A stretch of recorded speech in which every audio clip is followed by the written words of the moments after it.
This is Bill Plant, CBS News in Washington.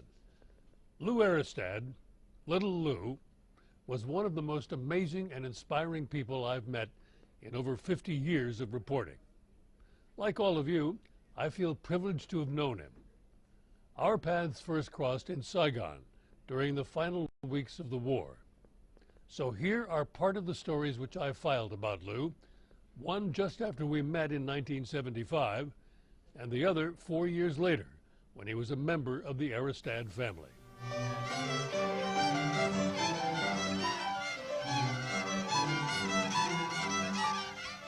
The violin is 1/16 regular size. Its owner, about 1/2 regular size, though that's only one of the remarkable things about him. We knew him first as Little Lou, a Vietnamese orphan in Saigon. 4.5 years ago, I would have to work for my room and board, but now I don't have to go out there and sell newspaper, lottery ticket no more, and stuff like that. I think it's now I'm fortunate to have a family to go to.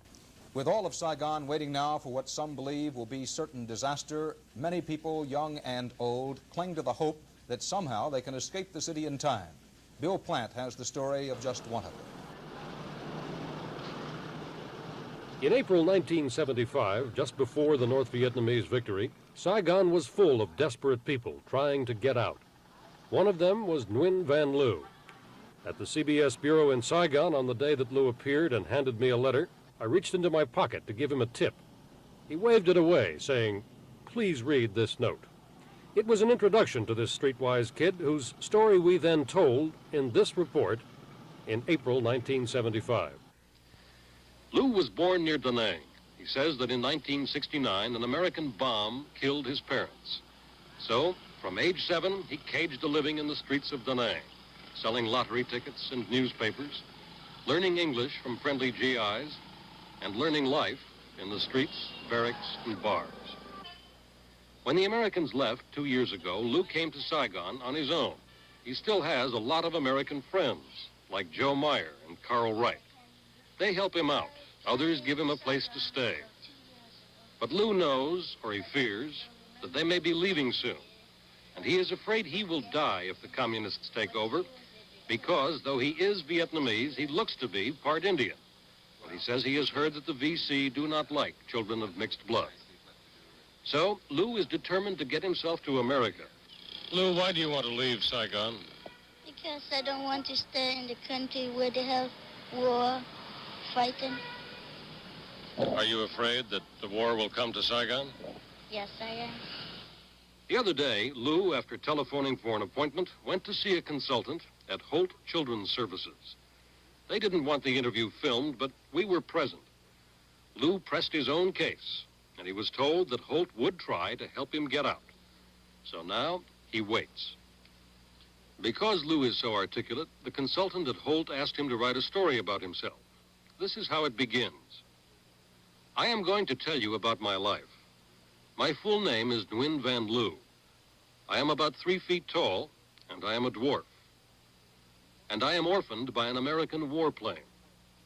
And if you want to know what I want a home in America and love. We saw you interviewing Lou in Saigon.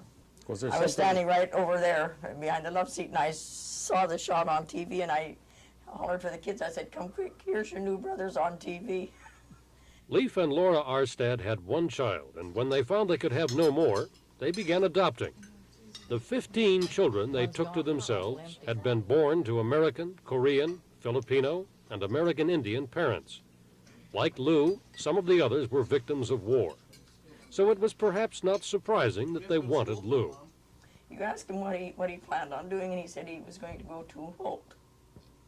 And perhaps somebody there would love him and adopt him. And he just fit right in that slot I had in my heart there for that other child, and it didn't come that easy. Well, it wasn't easy, but Lou made it from the teeming streets of Saigon to this dairy farm in Ferndale, Washington, tucked away in the remote northwest corner of the nation 100 miles from Seattle. And the contrast between his life in the streets and his life here could hardly be greater.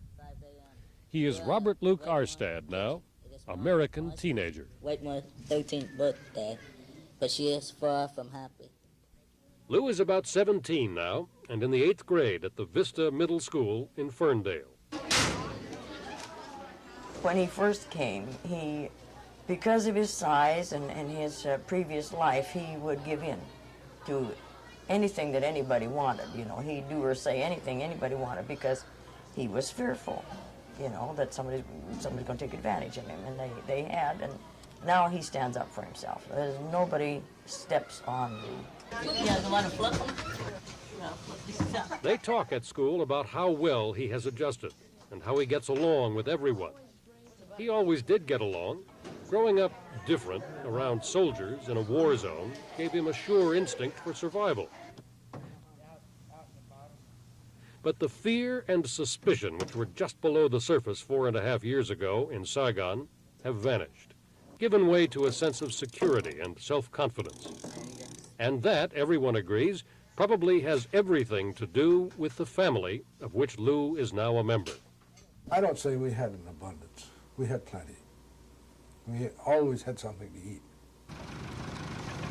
But some of these kids that we had never got enough to eat. No security of any kind. And by giving them a little hope, which I think all kids should have, you see that the Lord gave us a great hope. And to bottle that up and not help anybody else is pretty selfish.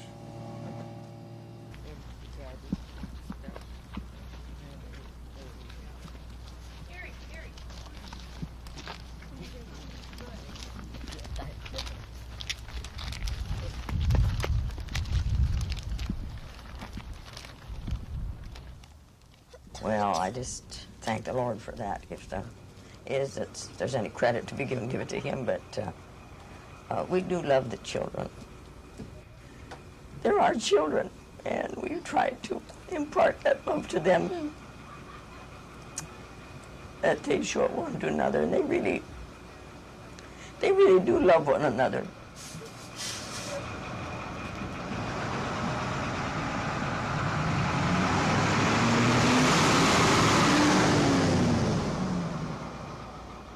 America is truly the land of opportunity. From being an orphan at the tender age of 9 in Vietnam, struggling and hustling for a living on the street just to stay alive, I was taken in by America in the military, where I obtained a sense of safety and purpose. Coming to America in 1975 and was adopted by a rather large family in Ferndale, Washington. I climbed the corporate ladder in the banking industry and then decided to strike out on my own.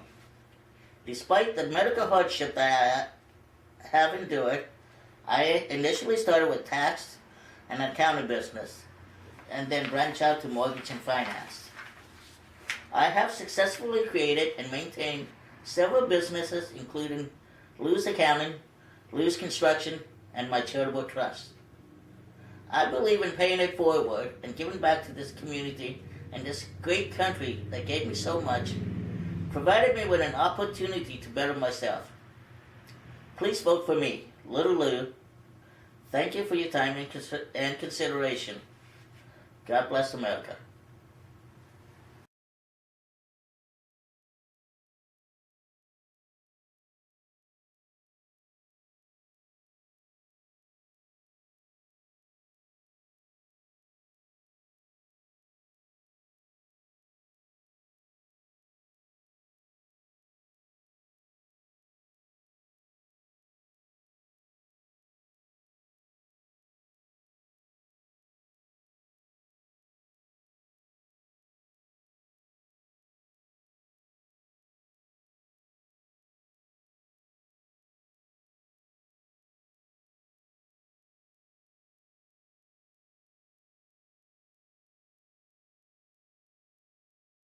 Lou found what he was looking for, just as he had written 42 years ago in Saigon, a home in America with love.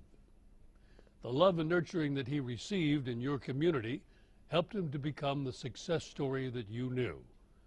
And he never forgot the members of B Battery.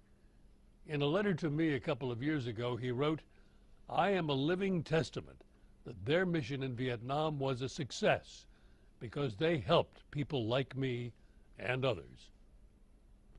Rest in peace, Lou. You're an example for all of us.